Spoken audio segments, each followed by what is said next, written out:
Beatrice took a deep breath, looking around. There was still a faint scent of lavender and old books in the air of Grandma Edwidge's apartment, as if hidden in the walls and wood of the floor. But on top of that, the smell of dampness, dust, and stagnant time persisted. She carefully placed the box at the entrance and, frowning, ran her finger along the windowsill. A thick layer of dust settled on the skin, leaving a grayish trail. It became clear that not only the move was waiting for her, but also a general cleaning, and possibly a small cosmetic repair. An old sofa that had survived several eras stood dejectedly in the corner of the living room.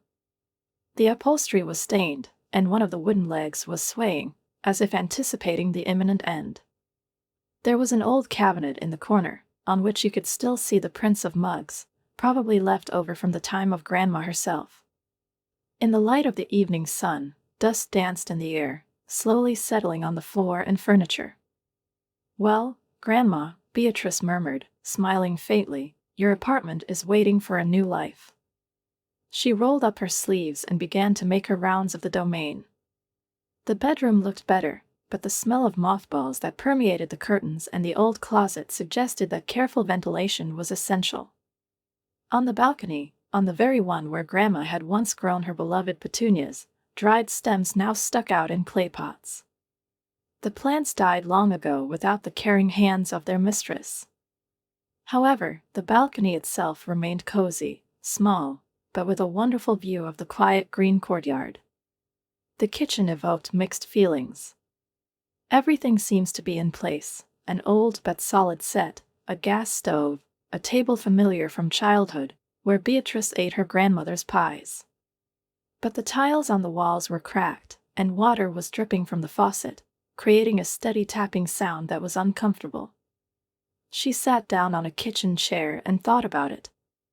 Despite the desolation, the apartment still retained an atmosphere of comfort.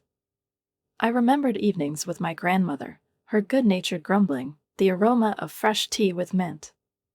And even though everything looks sad now, the warmth of the past still lived in this place. That settled. Tomorrow she would buy paint, cleaning supplies, and call the cleaners. This apartment will be her home. But was it worth expecting that along with this apartment, not only warm memories, but also something more would return to her life? Beatrice couldn't believe that everything was finally over. After 6 months of work, sleepless nights, wasted weekends, and hundreds of YouTube videos, her new apartment had transformed from an old, dilapidated dwelling into a cozy, stylish home reflecting her own taste. Everything here was carefully selected, from a soft gray sofa, ideal for movie nights, to a wooden dining table where friends could gather. Every corner, every detail was now saturated with her efforts and hard work. After the final cleaning, she sat down wearily on the new sofa, admiring the result. At that moment, the phone in his pocket rang. It was Mom. "Well, dear, how are your repairs?" Her voice was calm as usual, but this time there was genuine curiosity in it. "Finished," Beatrice replied proudly, unable to contain her smile. "Is that so? Then I need to come and see what you've done." There was a hint of irony in her mother's voice, but Beatrice knew it was just her way of communicating. "Of course, come whenever you want. But I warn you, I used earthy and neutral tones, no neon colors," she joked, recalling their conversation about repairs. Mom laughed. Okay, I trust your taste. Then I'll come back tomorrow morning." The next day, Beatrice spent the morning hours anxiously waiting. She knew that her mother wasn't someone who gave compliments easily. However, when she appeared on the threshold, her face changed. She walked slowly through the rooms, carefully examining every detail. She ran her hand over the smooth kitchen countertops, studied the texture of the new wallpaper in the bedroom, checked how comfortable the sofa was by sitting on it and crossing her arms. "Beatrice," she finally said, turning to her daughter. "That's great." Beatrice almost gasped. She hadn't expected such words. "Actually, I'm impressed that you did all this yourself," the mother continued, glancing around the living room. Well, the lessons on YouTube helped a lot. Beatrice tried to laugh it off, but deep down she felt a real surge of joy. And then something happened that hadn't happened in years. Mom hugged her. Not a quick routine hug, not a formal gesture, but a real, warm, sincere hug. At that moment, Beatrice realized that everything was not in vain. 2 weeks later, she had another important day ahead of her, a family dinner. For the first time in a long time, she went there with real enthusiasm. She had good news. She had been promoted at work. Now she is a senior account manager with a substantial salary increase and her own team. It was her success, and she couldn't wait to share it. "Mom, Dad," she said during a lull at the table. "I have some good news. I was promoted at work." Mom barely looked up from her plate. "That's nice, honey," she said absently, and immediately turned to Alvise, wondering how he was doing today. Beatrice felt her stomach clench with tension. She had known for a long time that this conversation would happen. She knew how it would end, but she still naively hoped that today would be just a family dinner. "They're just bullies with big budgets," Alvise exclaimed, slamming his palm on the table so that the glasses shook. "And don't make me talk about those idiots at the bank who didn't extend our credit line. Complete idiots who won't recognize a good business opportunity even if it bites them in the face." He stumbled, trying to find the words, and angrily stuck his fork into a piece of meat. Maybe because it wasn't a good business opportunity initially? Beatrice suddenly said to herself. An oppressive silence fell over the table. Mom froze, clutching the fork in her fingers. Dad frowned and looked away. Sarah slowly put down the instruments, leaning back a little, but she did not stop boring Beatrice with her eyes. But Alvise looked at her as if she were a stranger. "What did you say?" His voice was low and strained. Beatrice took a deep breath, realizing that there was no turning back. "I said that maybe the bank didn't extend your loan because it was a bad investment." Her voice was calm, but everything was boiling inside. "You clung to an outdated business model while your competitors were moving forward. They gave their customers convenient technology, flexibility, and speed. And you just sat there and complained that they had more money. You don't know anything about business, Beatrice," Alvise said contemptuously, gritting his teeth. "You always played for sure. I've never taken any chances. I've never tried to create something of my own. All my life I just followed the orders of my superiors, because it's easier that way." Beatrice shook her head wearily. "No, Alvise," she said, looking straight into his eyes. "I just understood that you can't build a business only on luck and adventurism. I knew that I had to be prepared for crises, that I had to plan, analyze the market, and adapt. You thought that if you just work, everything will sort itself out, but the world doesn't work that way. How annoying you are with your tediousness." Sarah snorted, crossing her arms over her chest. "Do you think you're so smart because you get a steady salary and stay in your office?" "No," Beatrice replied calmly, "but I know that if I had lost my job, I wouldn't have had to move in with my parents." Sarah's cheeks flushed. You're just pathetic." She spat out. "You're jealous that Alvise and I had the courage to dream, and you've been content with little all your life." Beatrice chuckled. "The courage to dream? Is that what you call irresponsibility? That's enough." Mom suddenly said loudly, her voice sounding harsh, which she usually avoided. There was silence at the table again. "Why are you gloating so much, Beatrice?" Mom looked at her daughter sternly. "A family should support each other." "Family?" Beatrice smiled bitterly. "Where was the support when I was looking for it? Have you ever been really interested in what's going on in my life?" Mom frowned. "This is different." "No, it's not different," Beatrice interrupted her. "Every time I achieved something, it went unnoticed. You've never been as proud of me as you were of Alvise, even when you made obvious mistakes. We don't abandon our own people, my father said firmly. Of course, Beatrice grinned. But only if this friend is Alvise. Alvise slammed his hand on the table again. Fuck you. Mom gasped in horror, and Dad frowned even more, but said nothing. Beatrice slowly put her napkin on the table.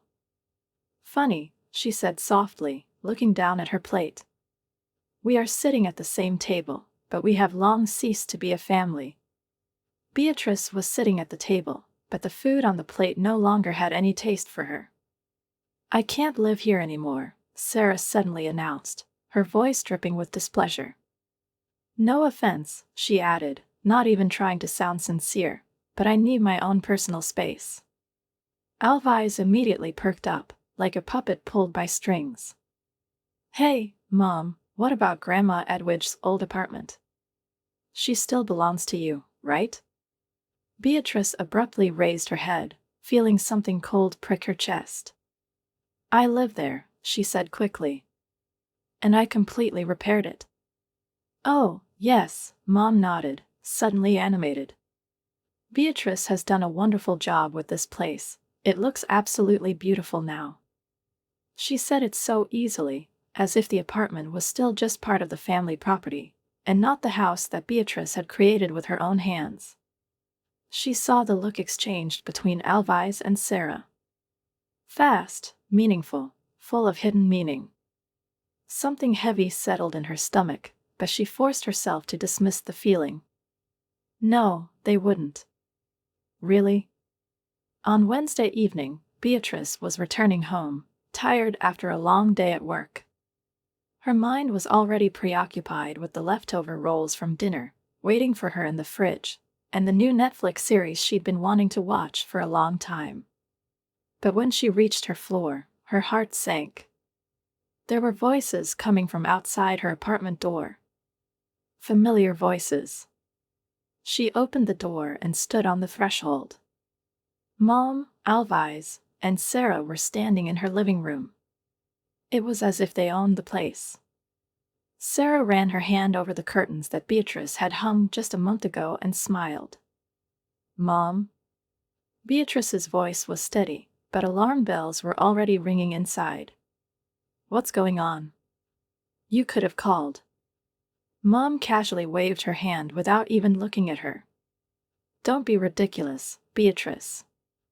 This is my apartment. I don't need permission to visit it. My mouth was dry. Something in her tone made all the thoughts in Beatrice's head freeze. Meanwhile, Sarah continued to inspect the apartment, slowly, carefully, like a real estate agent conducting an assessment before selling. She ran her fingers over the new kitchen counter, looked into the freshly painted bathroom, nodded approvingly at the built-in bookshelves that Beatrice had installed in the living room. Finally, she settled down on the couch, the only thing left of the old interior, and smiled, her lips curling into a smug, almost lazy smile.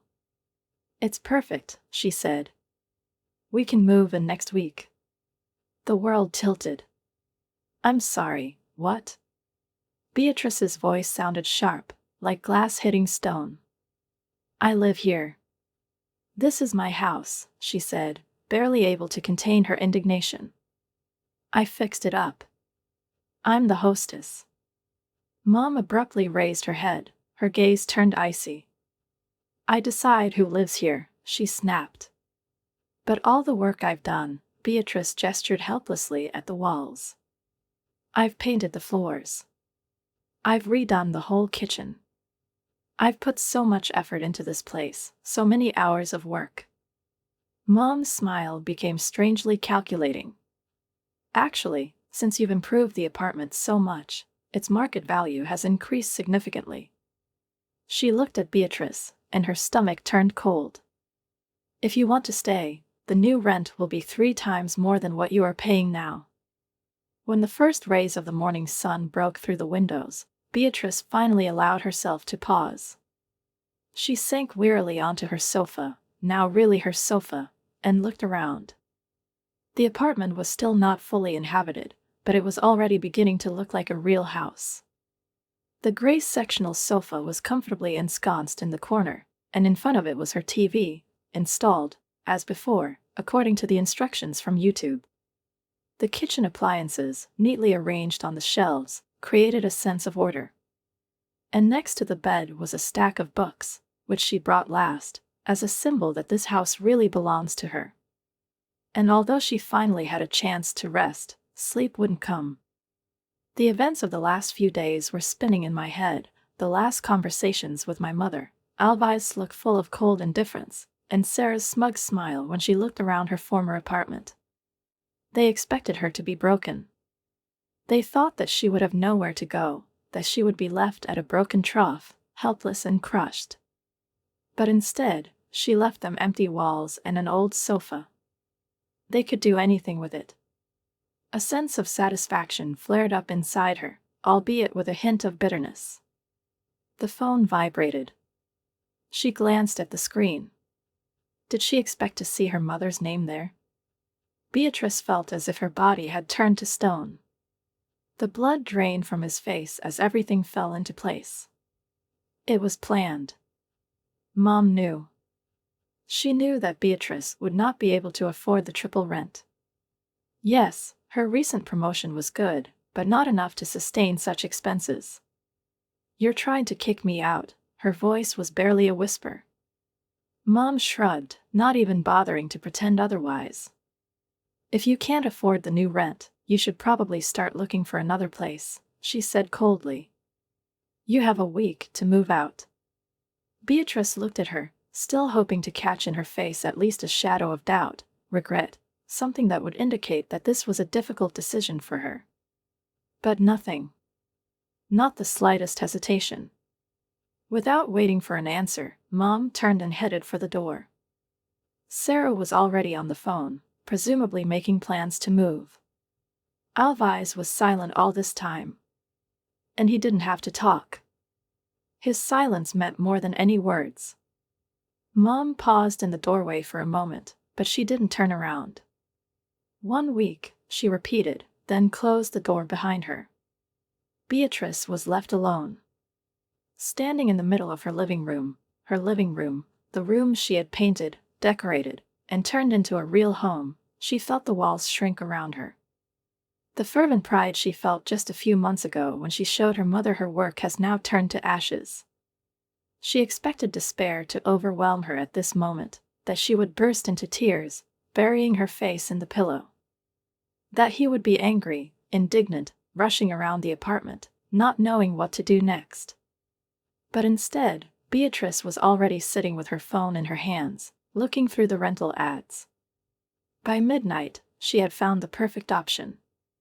A modern studio apartment, just 2 blocks from her office. The rent was higher than she paid her mom, but she didn't care anymore.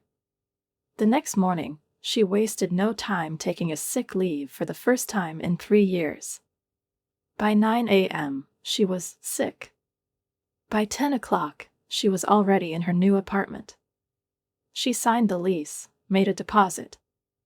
The landlord, a strict woman named Janet, raised an eyebrow when Beatrice asked if she could move in immediately. The next stop is a moving company. She found one that specialized in same-day transfers and was happy to pay for the urgency. While the movers were driving, Beatrice returned to another apartment. She didn't waste a minute going around the rooms, putting up stickers on everything she bought with her money. A sofa? My. A dining table and chairs? My. Kitchen appliances other than the stove and refrigerator?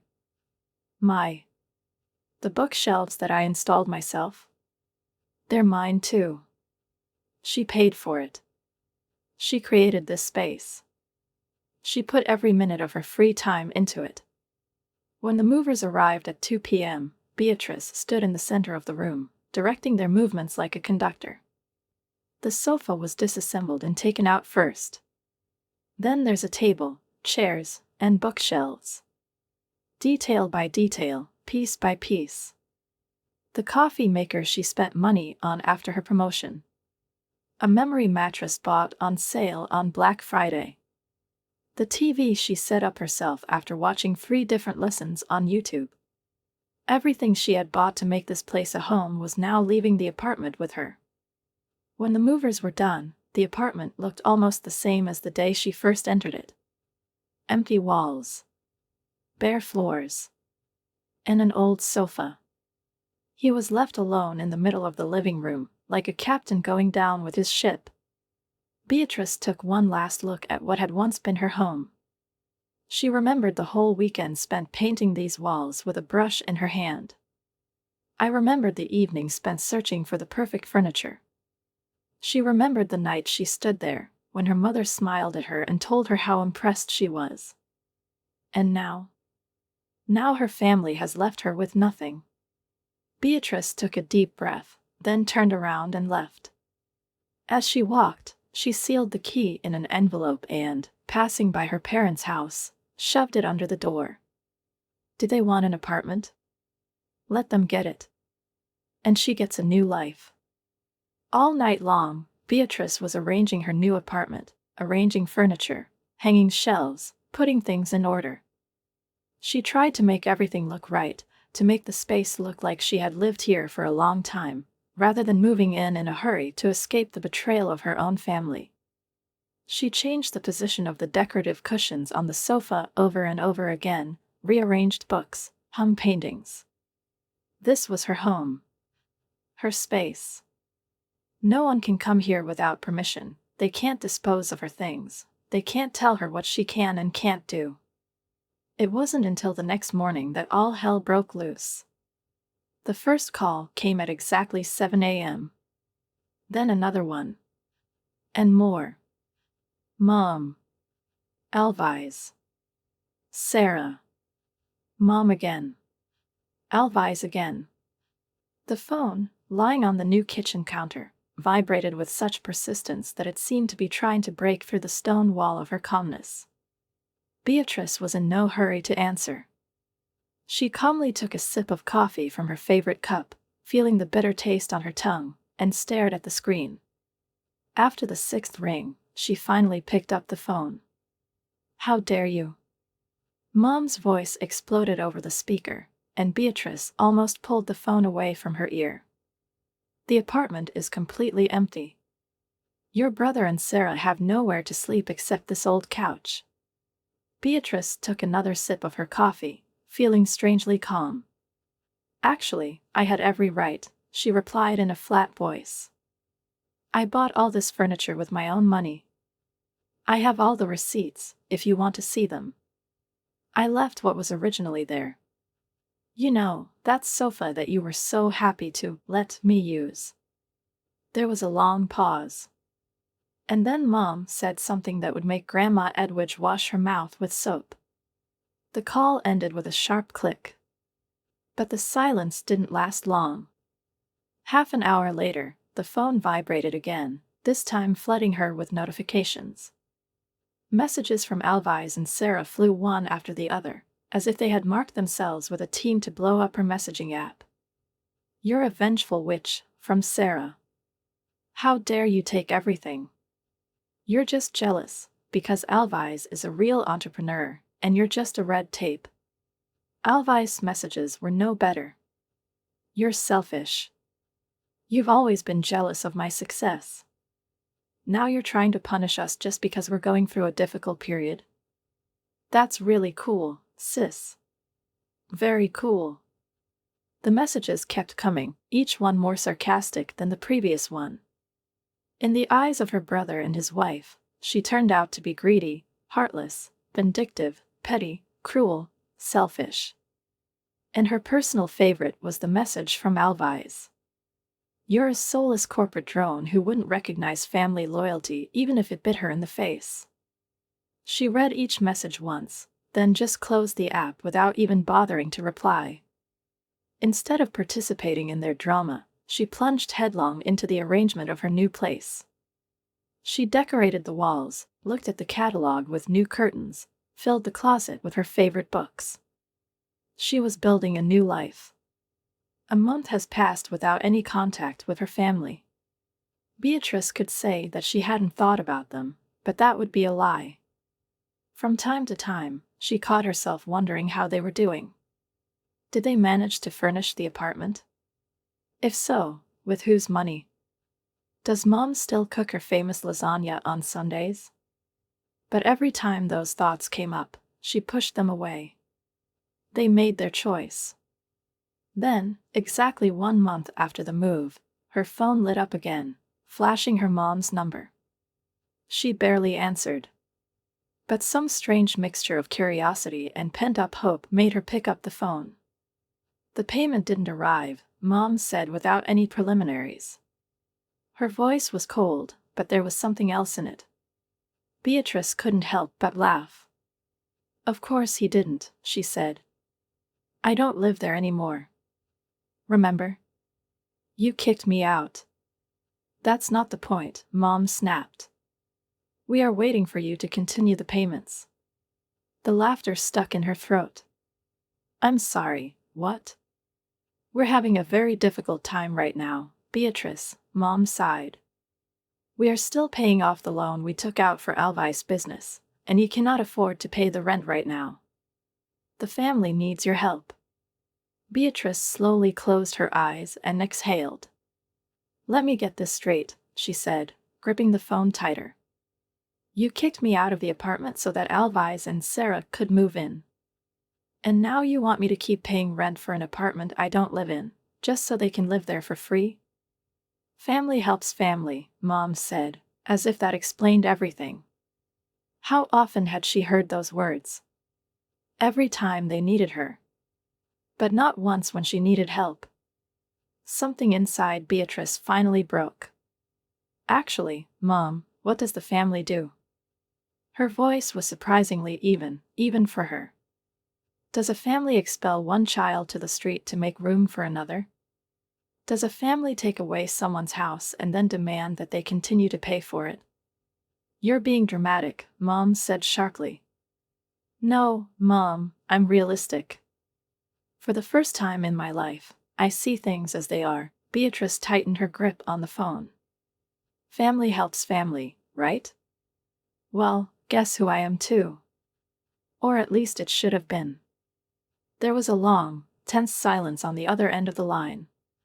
When Mom spoke again, her voice was as cold as ice. I'm very disappointed in you, Beatrice. She laughed.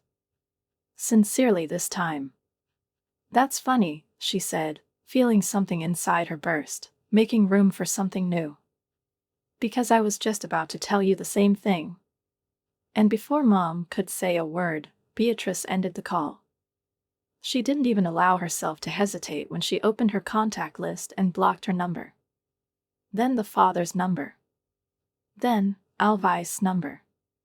Then Sarah's number. I opened all the messaging apps. I blocked them there too. I checked my social media accounts. I blocked them everywhere. She understood, it was like cutting off a limb. But somehow she could finally breathe. Weeks have passed. Then months. Beatrice heard snippets of news through the family grapevine, mostly from cousin Mimi, the only person who remained decent towards her.